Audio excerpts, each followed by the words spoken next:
vamos dar início ao seminário das práticas profissionais de professores de matemática.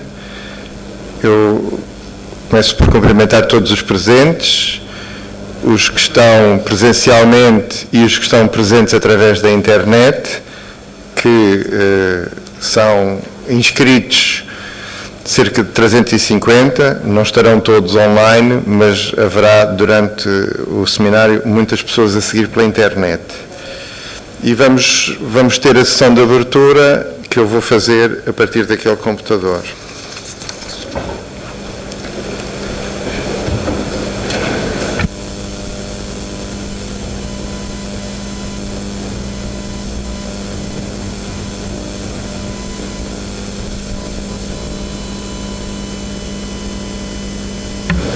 Portanto, o projeto Práticas Profissionais dos Professores de Matemática é um projeto financiado pela FCT, que está neste momento em execução, mais ou menos a 2/3 do percurso, e que tem uma equipa central constituída por pessoas de várias instituições, em particular a professora Elia Oliveira, que está aqui comigo na mesa a ajudar-me a manter esta parte da sessão de abertura dentro dos horários previstos e, eventualmente, a recordar-me de alguma coisa que eu me esqueça e que seja importante de vos dizer. Mais uma vez, muito obrigado a todos pelo vosso interesse e pela vossa participação. Este seminário é um seminário que está previsto desde o início do projeto. Muitas vezes os projetos têm este tipo de iniciativas. Com mais frequência, no fim do projeto, nós decidimos fazer num momento intermédio. Eu já explicarei porquê. Mas antes disso, irei falar um pouco dos objetivos do projeto. Ele pretende estudar a prática profissional dos professores na sala de aula, como o título já sugere. E há 3 aspectos da prática profissional dos professores a que o projeto dá especial atenção. A natureza das tarefas que os professores propõem para os alunos trabalharem, a forma como as tarefas são realizadas pelos professores e a comunicação que tem lugar dentro da sala de aula. Isto não significa que as práticas dos professores se resumam a estes 3 aspectos, mas são os aspectos que nós identificamos como centrais e a que damos especial atenção. Mas procuramos perceber as práticas que são, de facto, usadas pelos professores, mas também numa lógica de transformação. A nossa perspectiva é de que as práticas dos professores vão evoluindo, a sociedade evolui, nos nossos dias tudo evolui e, portanto, o mesmo acontece com certeza às práticas, e interessa-nos perceber as direções dessa evolução e os processos de mudança que lhe estão associados e, eventualmente, que evoluções poderão ser mais positivas e poderão ser melhor preparadas a partir da investigação. Além disso, também pretendemos, numa vertente, que é uma vertente muito importante do projeto, desenvolver casos multimédia para a formação inicial e contínua, ou seja, um conjunto de materiais a serem utilizados em situações de formação e onde, os vídeos, os recursos vídeos têm um papel importante e integrados com os recursos de texto e, portanto, por isso chamamos-lhes materiais multimédia. E, portanto, estes materiais, como materiais a serem utilizados na formação, a criação, o projeto pretende a criação de protótipos, ou seja, digamos, primeiras versões, sob uma forma acabada, mas que são primeiras versões que depois desejamos que possam vir a ser utilizadas e eventualmente aperfeiçoadas no futuro. E em relação às instituições, portanto, as instituições envolvidas são várias. O Instituto de Educação da Universidade de Lisboa é a instituição proponente, mas temos a participação de várias outras universidades, Minho, Porto, Évora Universidade Aberta e do Instituto Politécnico de Viseu. Portanto, isto, digamos, ao nível institucional. Depois, dentro dos membros da equipa, existem pessoas localizadas ainda noutras instituições, como se pode ver aqui no mapinha, que vai desde o Algarve, desde Faro, onde temos o António Guerreiro, membro da equipa, e esperemos que se possa contar com o Luciano e com outras pessoas como simpatizantes do projeto, Cláudia, por exemplo, Zona Sul, até à Zona Norte, onde temos uma equipa na Universidade do Minho, nomeadamente a Helena Martinho e várias outras pessoas que trabalham em associação com a Helena, e, portanto, o extremo norte e o extremo sul, e depois temos o extremo leste, que eu acho que neste mapa é Évora, e a zona oeste, e, portanto, temos aqui o país bem coberto, penso eu, com uma rede que, pelo menos, garante, enfim, uma certa diversidade e que constitui uma equipa bastante diversificada em termos também dos níveis de ensino onde se atua, dos interesses dos intervenientes, etc. Nós temos, este seminário, quando nós o começámos a preparar, eu imaginava que ele seria, digamos, um sucesso se tivesse 150 participantes.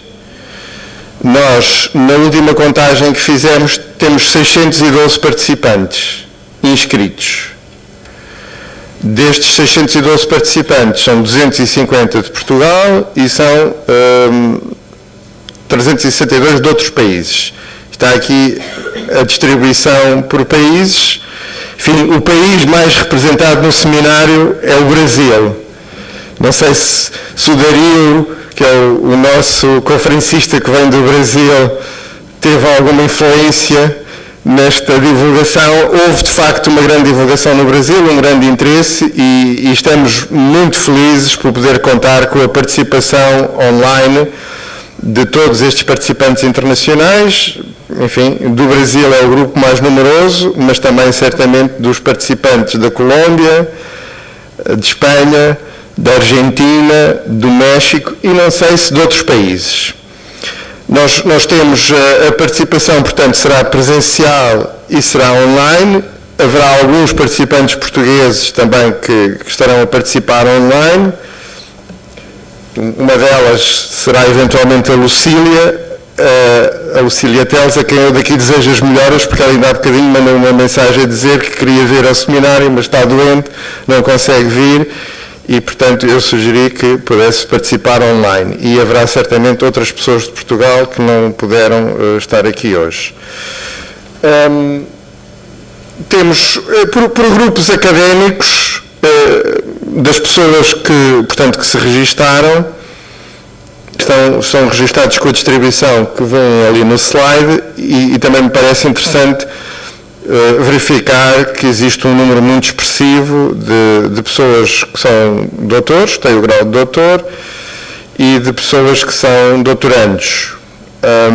Também um número expressivo de mestres e licenciados. Claro que o grupo mais numeroso destes 612 são professores que estão, digamos, no terreno, nas escolas, na prática, e que, na sua maioria, terão o grau de licenciatura.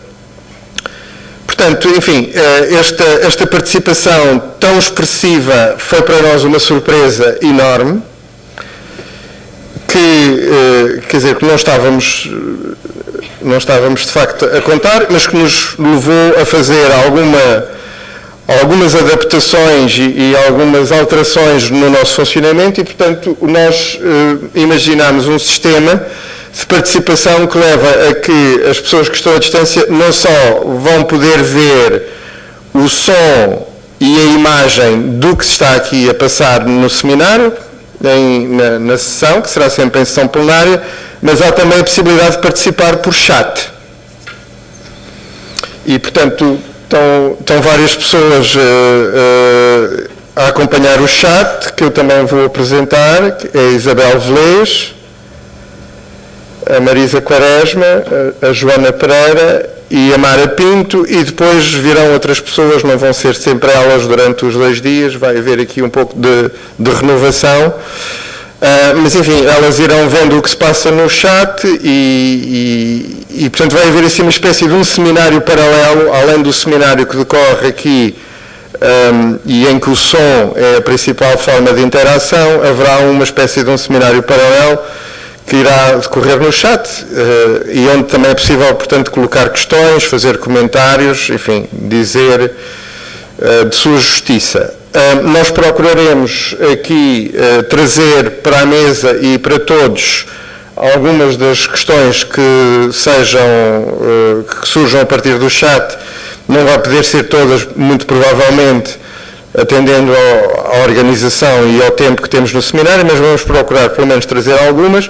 E as pessoas que estão na sala também podem usar o chat, é evidente. Para isso o que têm que fazer têm que estar registadas como participantes e têm que seguir as regras que estão indicadas para a participação no chat, que implica ter um acesso a uma conta do Facebook, ou se não tem, criar uma, que é fácil e que o tutorial que está na página explica como é que se faz, e depois, se não quiserem ter a conta do Facebook, amanhã, ao fim do dia, apagam a conta do Facebook e, portanto, tiveram uma passagem episódica pelo Facebook em termos do seminário. Mas este foi o sistema de todos aqueles que nós estudámos e que nos pareceu mais fácil de ser utilizado aqui no seminário e, portanto, foi este que nós escolhemos.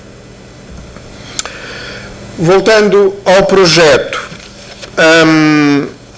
o plano geral do projeto envolve 4 grandes tarefas, que estão aqui numeradas, 1, 2, 3, 4. Portanto, a realização de experiências de ensino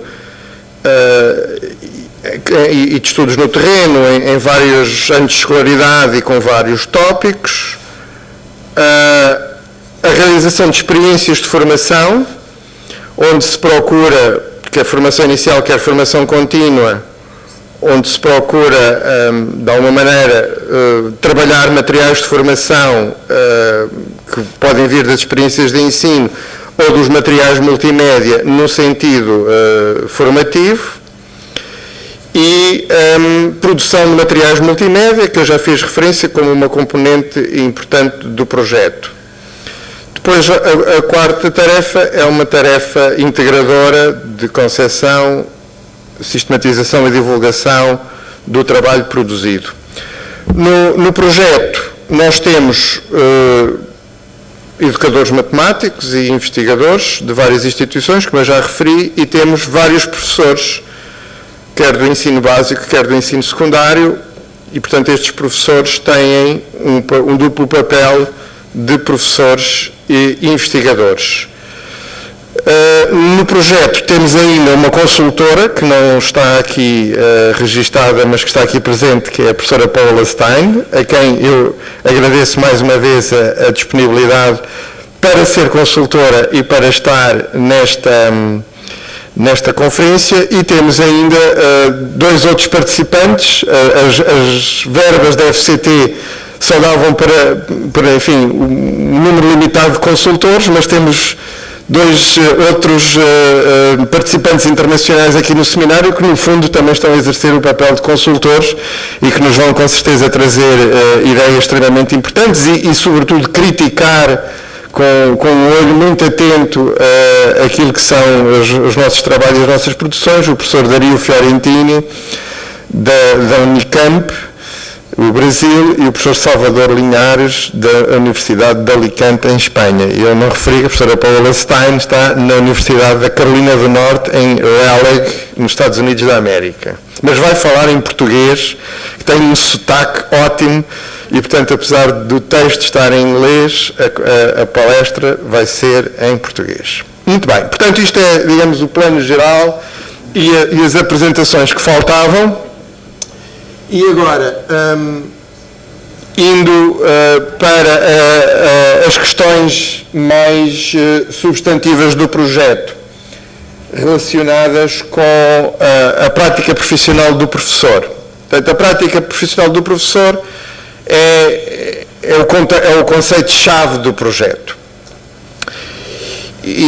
Portanto, enfim, temos vindo a estudar um pouco este conceito, porque o conceito de prática profissional é um conceito que é muito utilizado, fala-se muito da prática profissional. Aliás, existem disciplinas nas instituições de formação que se chamam iniciação à prática profissional supervisionada. Portanto, é um termo bem do dia-a-dia, em particular do dia-a-dia da formação, mas é um termo que, para ser utilizado em contexto de investigação, carece de uma definição ou de uma elaboração teórica. E essa elaboração teórica é raro aparecer. E, portanto, existem com certeza muitos trabalhos sobre práticas profissionais dos professores. No que diz respeito à educação matemática, eles começaram a surgir a partir dos anos 90, a partir do início dos anos 90, eles começaram a surgir e já no ICMI, que se realizou em Copenhaga, houve um paper que fez um survey sobre os estudos sobre os professores e em que se identificava a emergência de muitos trabalhos sobre práticas profissionais dos professores, mas sempre com este problema de digamos, assumir que sabemos do que é que estamos a falar, não é um conceito que não é problemático e de facto não é verdade. O conceito de prática, se nós depois vamos esmiuçar, pode ser visto de várias maneiras. E, portanto, isso é uma das vertentes de trabalho do projeto. Temos procurado analisar e eu diria que, digamos, o ponto onde estamos, e, portanto, tudo o que nós vamos falar neste seminário é sempre o ponto onde estamos, porque o projeto só vai terminar eventualmente em dezembro de 2013, até pode ser que seja possível prolongá-lo mais alguns meses, e, portanto, pode ser que no fim do projeto o ponto de chegada seja diferente daquilo que é o ponto atual.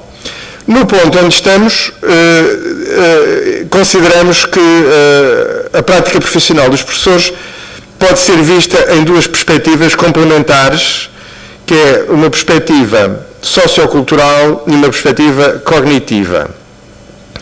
Numa perspectiva sociocultural, atendendo à noção de atividade, que é uma noção-chave, enfim, dessa perspectiva, as práticas são uma atividade. É então uma atividade que o professor realiza.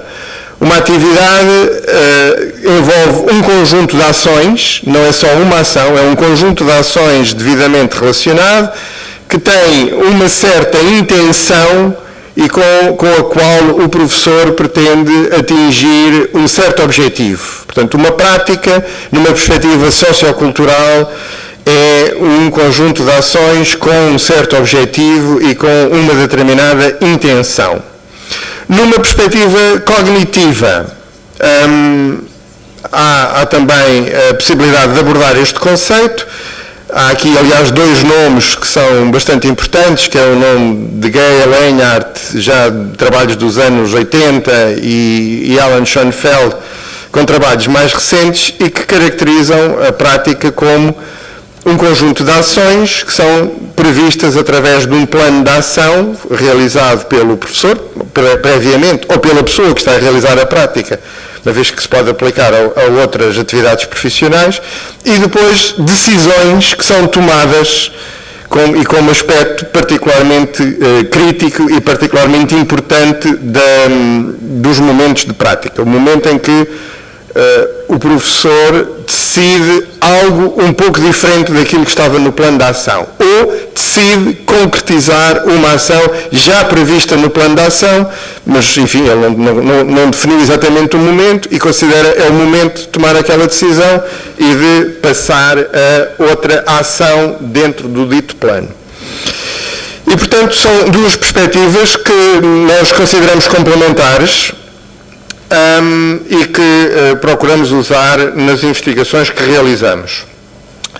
Um outro aspecto importante da noção de prática é que ela não se esgota na observação do ator que a realiza, mas envolve necessariamente um conhecimento e uma compreensão do contexto, o contexto mais alargado. Se estamos a falar de Portugal, será o contexto português.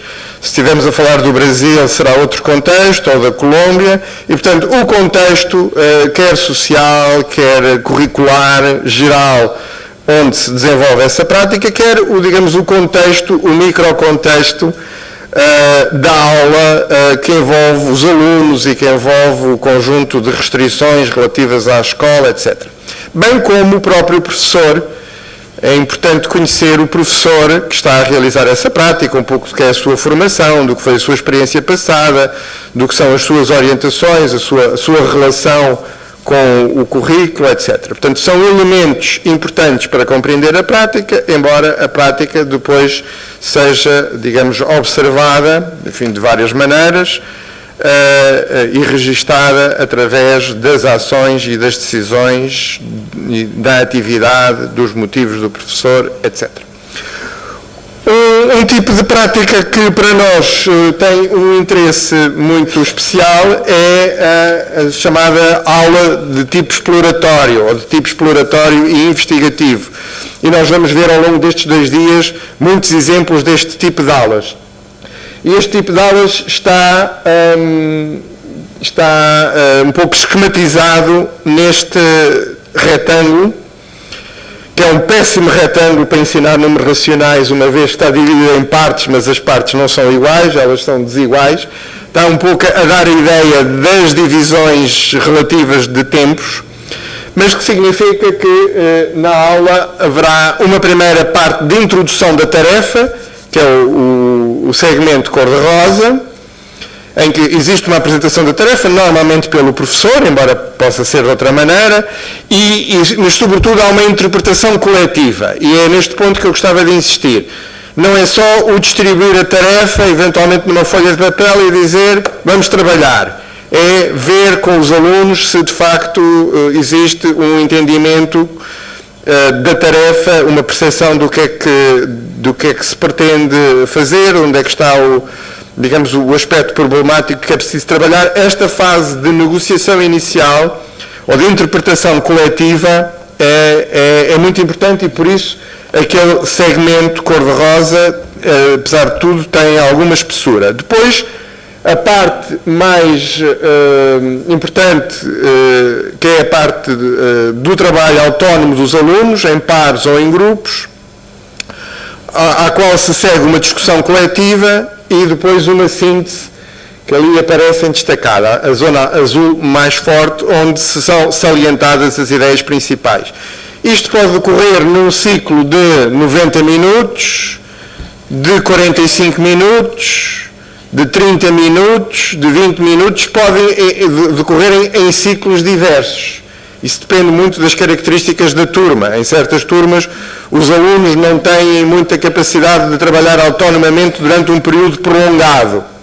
Então, têm que ser períodos mais curtos. Portanto, as tarefas têm que ser ajustadas necessariamente às características dos alunos, e este tipo de ciclos pode, numa aula de 90 minutos, haver 2, 3 ciclos deste tipo. Mas o essencial não é tanto a duração do ciclo, mas é um pouco a natureza da atividade. A natureza da atividade muda de segmento para segmento. Agora falamos da atividade global da sala de aula e também da atividade do professor. Numa primeira fase é uma atividade essencialmente de interpretação, depois há uma fase de exploração, de investigação pelos alunos, depois uma outra atividade que é participar numa discussão coletiva, e uma síntese que tem que ser feita, se for para ser realmente uma síntese, de uma forma muito bem preparada pelo professor, o que é que são os aspectos importantes a salientar nesta síntese, eventualmente, desejavelmente, pedindo a colaboração dos alunos.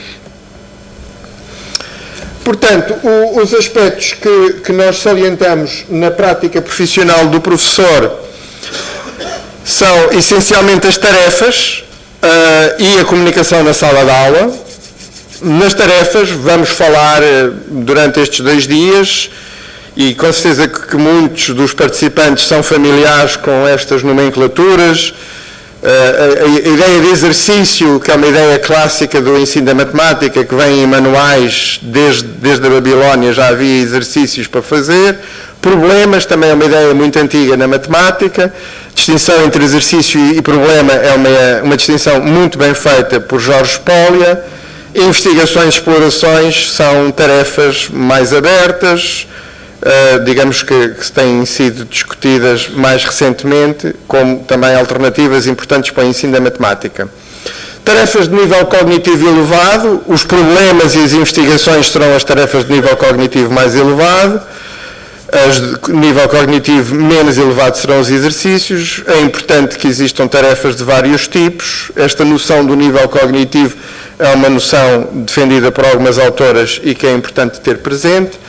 Também os contextos, e nos contextos, uma das coisas que nós temos em atenção no projeto e que achamos muito importante é que as tarefas cujo contexto é matemático, que só têm na sua formulação linguagem verbal e linguagem matemática, também têm um contexto. A matemática também é um contexto.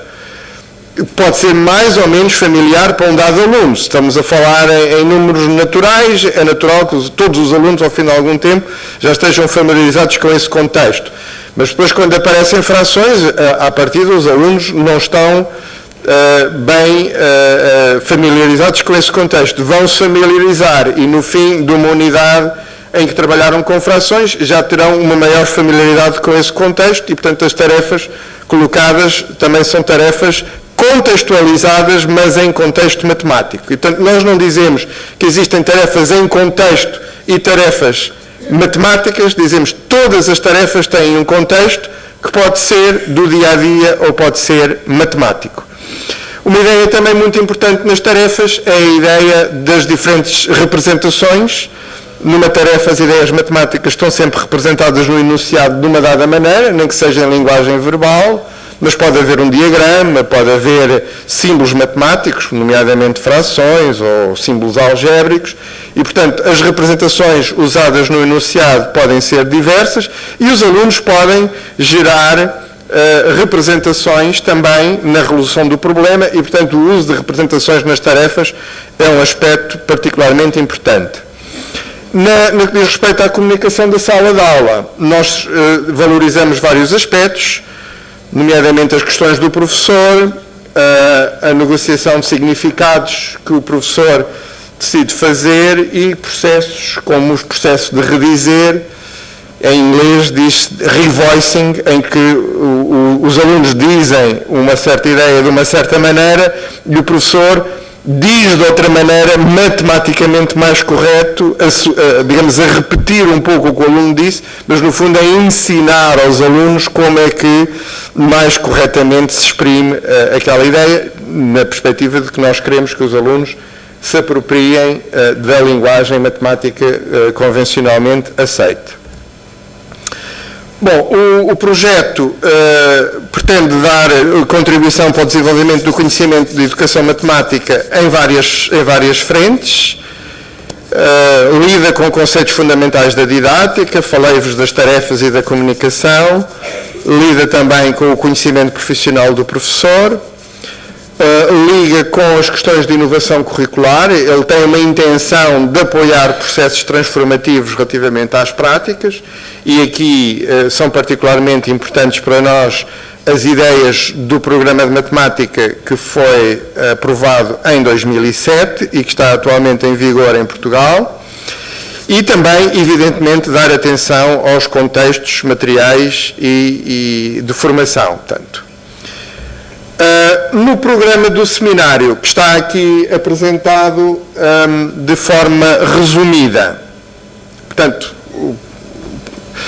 nós temos esta sessão de abertura que está prestes a terminar e vamos ter, portanto, de seguida uma conferência, feita precisamente pela professora Paula Stein, que terá um comentário.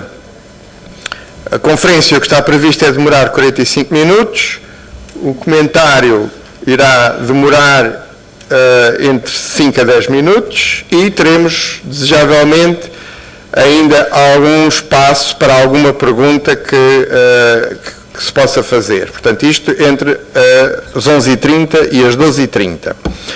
Depois temos aqui a pausa para o almoço e também iremos interromper, evidentemente, a transmissão pela internet. Retomamos às 14h. O almoço poderão usar aqui o Instituto de Educação para almoçar. A cantina está preparada para receber cerca de 150 pessoas. E tinham lá fora e também uma lista de restaurantes, no caso de preferirem experimentar outro tipo de gastronomia. Mas, portanto, qualquer das opções será à vossa escolha. Nós vamos tentar começar às 14h. Eu irei pedir às pessoas que estão no painel das áreas de problematização do projeto para procurarem, de facto, almoçar rapidamente e estarem, de facto, às 14h para nós podermos começar, porque o programa da tarde é bastante compacto. Portanto, temos um primeiro painel que vai aprofundar alguns destes aspectos que eu já toquei aqui de uma forma rápida, nomeadamente a noção de práticas, a noção de comunicação e ainda questões ligadas à formação de professores. Depois teremos um simpósio com algumas comunicações feitas pelo projeto e teremos no fim do dia uma conferência feita pelo professor Salvador Linhares, também com um comentário da professora Helena Martinho. Finalmente, às 6h30 teremos um momento musical que será ali no átrio, que eu suponho que será muito agradável, uma vez que a pessoa que vem atuar já veio em momentos anteriores e foi com muita graça e, portanto, nós vamos insistir e é uma forma, digamos, de acabarmos o nosso dia de trabalho de uma maneira simpática e descontraída. Amanhã começamos às 9h30, a conferência do professor Dario Fiorentini, comentário do professor Luís Menezes, e depois teremos, a partir das 11h, teremos aqui uma conferência feita por uma equipa do projeto destinada à apresentação dos materiais multimédia, portanto, os professores Zélia Oliveira, Ana Paula Canavarro e Luís Menezes. Depois, à tarde, temos o outro simpósio sobre comunicação e gestão da aula, que será moderado pela professora Helena Martinho, e, finalmente, um painel, que é um painel de síntese, em que vamos ter vários convidados presentes neste painel. E depois um encerramento. Nós vamos ter nos simpósios 2 comentários, portanto, várias pessoas do projeto que apresentam, 2 comentários, um comentário português e um comentário internacional, e depois um momento para debate. Enfim, esperamos que este seminário possa ser interessante para vocês, para todos os participantes, ajudar a fazer alguma reflexão sobre os temas que tivemos aqui em discussão e esperamos que seja um seminário também útil para nós. Portanto, a nossa perspectiva é que estamos a fazer o seminário nesta altura porque achamos que ainda temos possibilidade de aprender, de aprofundar, de melhorar algumas das coisas que estamos a fazer daqui até ao fim do projeto e, portanto, temos grande expectativa que esta discussão que vamos ter nestes 2 dias nos possa ajudar neste sentido. Eu gostava de vos dizer ainda que as produções que estão disponibilizadas e que vocês já tiveram acesso vão ter 2 destinos. As conferências principais irão ser o corpo principal da revista Sísifo, que é a nova revista que o Instituto de Educação está em vias de lançar. O primeiro número dessa revista vai ser lançado no mês de março. Estes artigos irão depois ser publicados no número posterior da revista, eventualmente juntamente com outros.